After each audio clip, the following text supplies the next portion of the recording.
Muy buenas tardes, queridos amigos. Bienvenidos a Vladimir a la Una. Hoy tenemos como invitado a Américo Martín, dirigente político de larga experiencia, luchador social desde muy joven.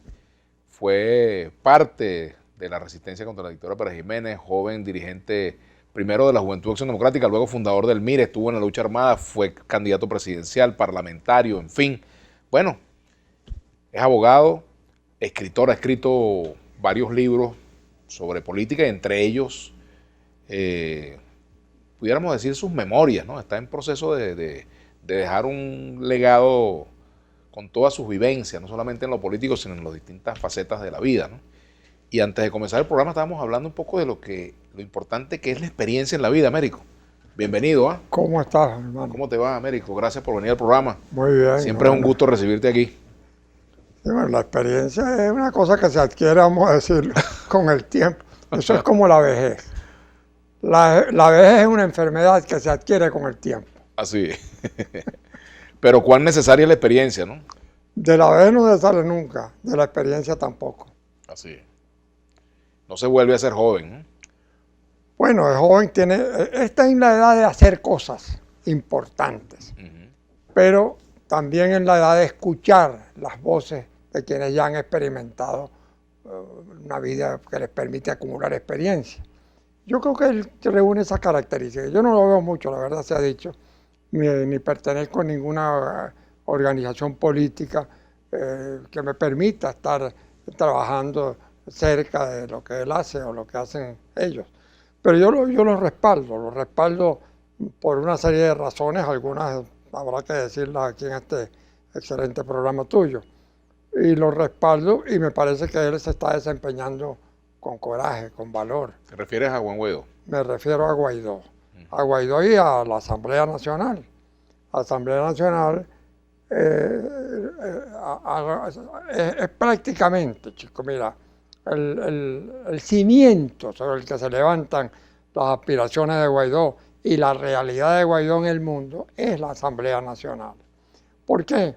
Porque por razones que tendríamos que atribuir a la casualidad, al azar, en este momento el grueso de la comunidad internacional no reconoce sino a una rama del poder público, una sola rama del poder público, que es la Asamblea Nacional.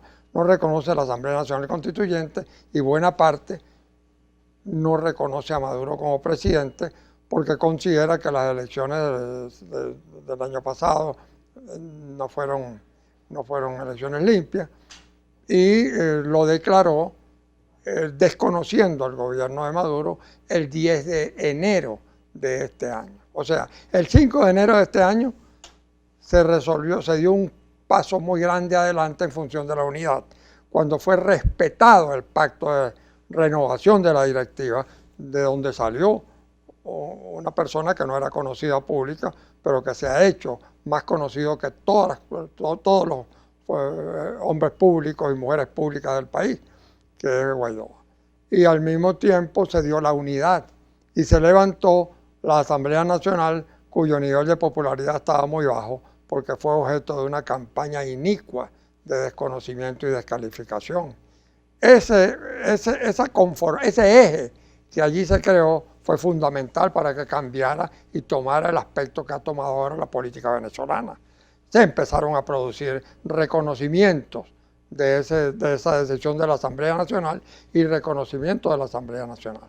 Como el 10 de enero se cumplió el periodo constitucional de Nicolás Maduro, los mismos países que habían desconocido las elecciones producidas en el pasado, las últimas elecciones presidenciales convocadas por Maduro, desconocieron a Maduro y reconocieron a Guaidó.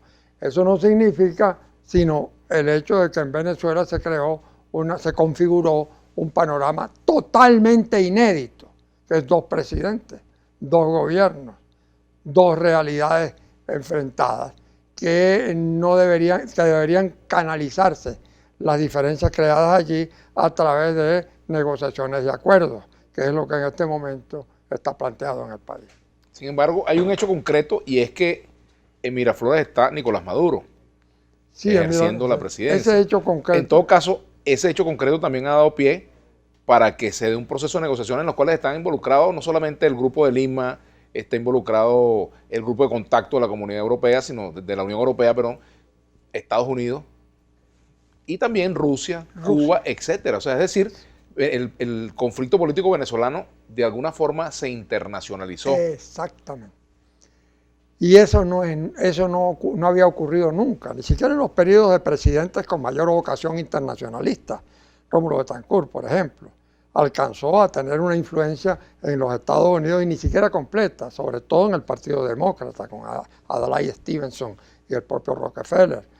Pero no era unánime, aun cuando Betancourt hizo un esfuerzo muy grande por normalizar las relaciones con Estados Unidos y lo logró. Pero con Europa, por ejemplo, Betancourt no era más conocido que cualquier otro de los dirigentes políticos de la región. Y así ocurre con todos los demás que conocemos, hasta que Guaidó se convirtió en un caso mundial. El caso venezolano ya no es un caso venezolano, es un caso mundial. La internacionalización, como dices tú, de la realidad venezolana le da una participación al mundo, ya no solo como testigo, sino como protagonista. ¿Eso hace, Américo, te pregunto, que la solución al conflicto venezolano escape de las manos venezolanas? No, no tiene por qué escapar, sencillamente son auxiliares, son factores auxiliares de gran influencia. Esa gran influencia la han vertido sobre la realidad venezolana y confieren una garantía de protección y de respaldo para evitar que esto se despeñe y se lo lleve el diablo de la violencia. Aquí debe producirse un cambio, está planteado fatalmente un cambio. ¿Por qué no se ha producido esa situación? ¿Por qué esto no se lo ha llevado el diablo de la violencia, como tú lo dices, Américo? ¿Qué lo ha impedido? Bueno, mira, cada vez que me preguntaban, a mí una vez me preguntó el propio Álvaro Vargas Llosa, que cuándo se va Maduro. Yo no sé cuándo se va cuando las fuerzas lo determinen de esa manera. Yo no soy adivino, yo soy político. Los políticos lo que hacemos es detectar tendencias y tratar de fortalecer las mejores para el país, las más democráticas, las más útiles para el país, pero ahí no pasamos, no podemos adivinar fechas exactas. Un político que les diga a ustedes una fecha de ocurrencia de algún fenómeno histórico, díganle, respóndanle que usted no es un político, usted lo que es un charlatán. Los políticos no son adivinos, los políticos detectan tendencias que inducen conductas para fortalecerlas en el mejor sentido. Yo ahorita lo que puedo adivinar es que tenemos que ir a la pausa y al regreso vamos a seguir hablando, si Dios quiere, ya venimos.